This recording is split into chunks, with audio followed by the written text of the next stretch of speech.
¿cómo está? Buenos días, Iván. ¿Cómo le va? Buenos días. Bien.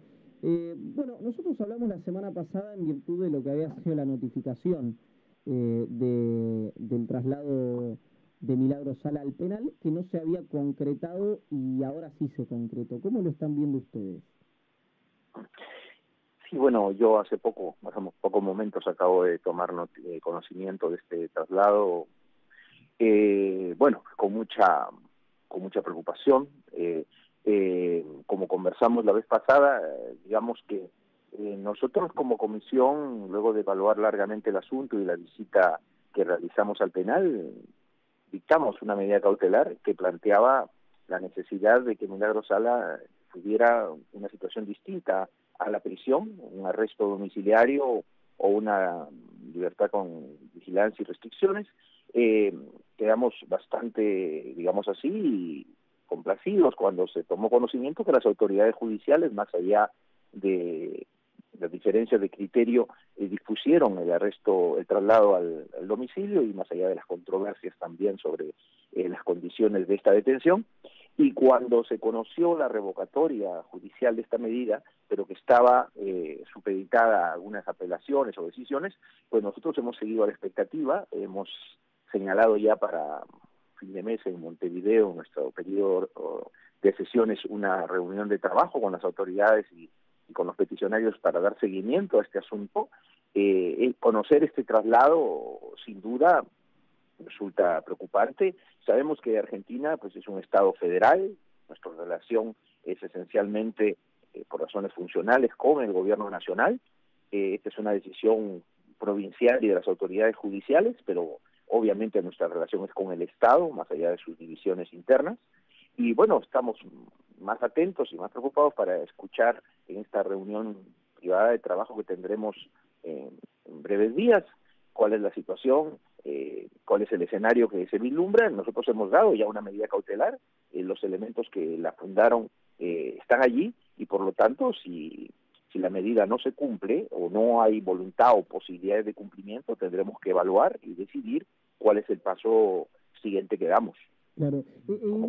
Hace algunos meses el SEBIN de Nicolás Maduro sacó de sus casas de madrugada en pijamas a Leopoldo López y Antonio Ledesma. Lo recuerdo porque fue algo que Sí. me choqueó bastante.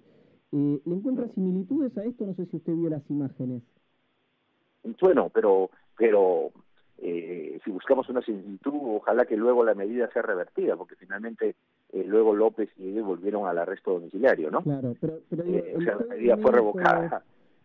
No, pero son dos casos diferentes, ¿no? Si yo he leído y he seguido un poco en la prensa argentina, digamos, identificar un poco los casos, y no son iguales, sin duda. Bueno, pueden haber tenido en común de dirigentes políticos sociales detenidos, pero en el caso de López, que obviamente es un dirigente de mayor envergadura, un candidato presidencial, digamos, pero López, más allá de discutir si ha tenido o no un debido proceso, es una persona que estaba detenida por una condena judicial.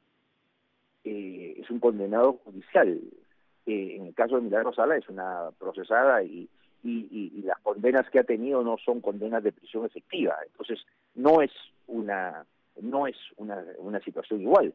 Por eso nosotros, en el caso de Leopoldo López, bueno, no en esta gestión, sino ya hace algunos años, la comisión, cuando se le planteó lo de libertad, lo único que se pronunció fue sobre condiciones carcelarias, porque había una sentencia judicial condenatoria, y la comisión no ve en medidas cautelares problemas del debido proceso. Eso lo ve en el sistema de peticiones y casos. Claro. El caso de Milagro Salas para nosotros es una cautelar, porque es una persona procesada que ha estado en prisión por orden judicial, pero sin tener una condena judicial que ordene la pena. Entonces no es igual el caso. Claro. Lo común que han tenido es el paso al arresto domiciliario y dejarlo sin efecto, pero en el caso de López, afortunadamente, con las presiones que han habido, el propio gobierno dio marcha atrás.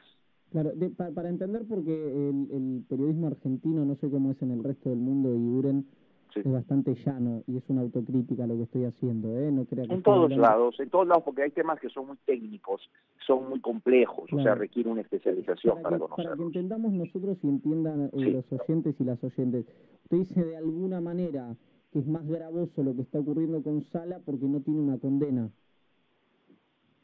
Claro, o sea, en el sentido de que son lo que se llaman estas prisiones judiciales preventivas, ¿no? Sin condena. Claro.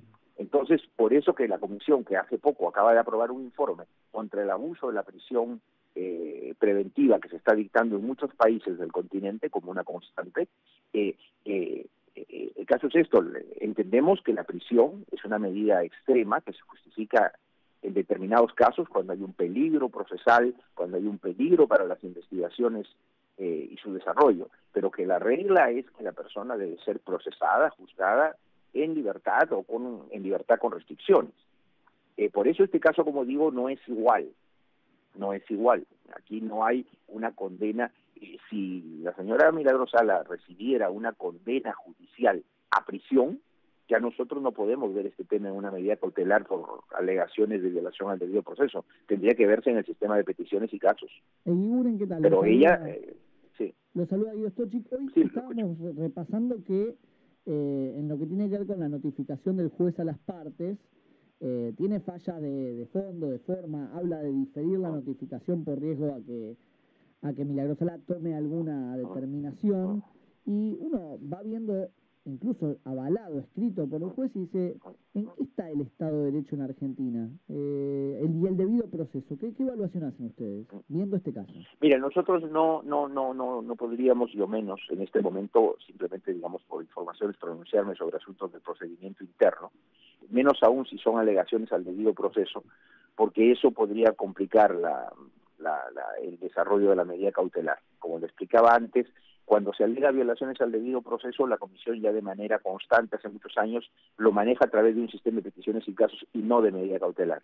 Entonces nosotros en este momento nos vamos a mantener, escucharemos en la reunión de trabajo de los próximos días en Montevideo el tema, pero nosotros nos vamos a mantener esencialmente en el tema de lo que ha sido nuestra decisión, recomendación de la salida del penal hacia un arresto domiciliario, la medida que se cumplió y el seguimiento a esta medida, si se está cumpliendo o no, el por qué no y qué posibilidades tiene, ¿no? Ya los detalles, las particularidades de tramitación del proceso que se están discutiendo en la justicia interna y que se irán, no es parte del análisis de la medida cautelar.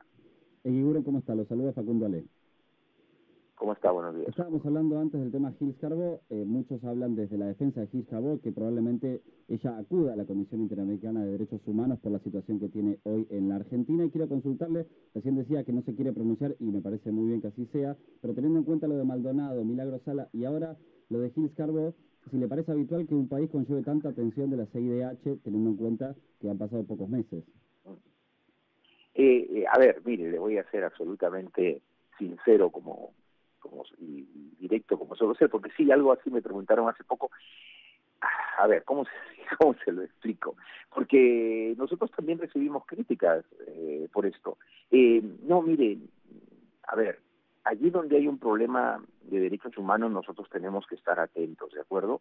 Pero lo que pasa que ustedes, los argentinos y la prensa argentina, y por lo que significa Argentina en la historia de la Comisión Interamericana y la Comisión Interamericana en la historia de Argentina, pues tenemos una gran cercanía, un gran seguimiento y a veces algunos casos, por ejemplo, hay quienes nos acusan que nosotros estamos magnificando los temas de Argentina, que nos están llevando un poco de la nariz frente a casos, pensando que Argentina es el gran escenario del problema de derechos humanos en el continente, y sin duda no lo es. En Argentina, afortunadamente, frente a otros países del continente que sí no tenemos noticias cotidianas de asesinatos de defensores de derechos humanos, ni de asesinatos de periodistas, varios en lo que va del año, como ocurren en varios países del continente, o de represiones violentas a la protesta popular. Es decir, por supuesto que en todos los países hay violaciones a los derechos humanos. No, pero en Argentina lo que sí ocurre es que hay algunos casos que están posesionados en el debate público, político, interno y con llegada al sistema interamericano porque tienen medidas cautelares. Pero no creo que debamos magnificar ni pensar que en Argentina se vive el escenario más complejo de derechos humanos en el continente. Creo que ustedes mismos saben que afortunadamente así no lo es. No lo es. Le quiero consultar porque hay una crítica habitual respecto al rol de la CIDH en todos estos temas que estábamos nombrando, y es que hay una fuerte influencia del kirchnerismo. ¿Ustedes cómo toman esto, este mensaje de que la CIDH tiene una fuerte influencia kirchnerista? A ver, hay un debate político importante en Argentina, que se traduce no solo en el escenario político oficial de las instituciones, el Parlamento, el sistema judicial, sino también en la prensa. Nosotros procuramos mantener distancia frente a esos temas, y por eso es que podemos tratar el problema de derechos humanos en Argentina, en Chile, en Venezuela, en México, en Colombia o en Estados Unidos. Tratamos de hacer abstracción de eso. Sabemos que muchas veces, o porque un dirigente tiene una posición política, o porque un medio de comunicación, un periodista, tiene una preferencia de una inclinación política, bueno, es un elemento que tenemos que tomar en nuestro análisis para ponderar, para buscar siempre equilibrar lo que son fuentes, pero lo que está de por medio son alegaciones de violaciones a los derechos humanos. En tanto estas existan, en tanto estas estén acreditadas, para nosotros no nos dejamos influenciar por ningún tipo de consideraciones políticas, simpatías o antipatías. Yo puedo tener las mías, pero en mi rol de comisionado tengo que dejar eso de lado y actuar según el caso. Que si también en la comisión pudieran haber personas que tengan este tipo de simpatías o antipatías, seguramente es posible.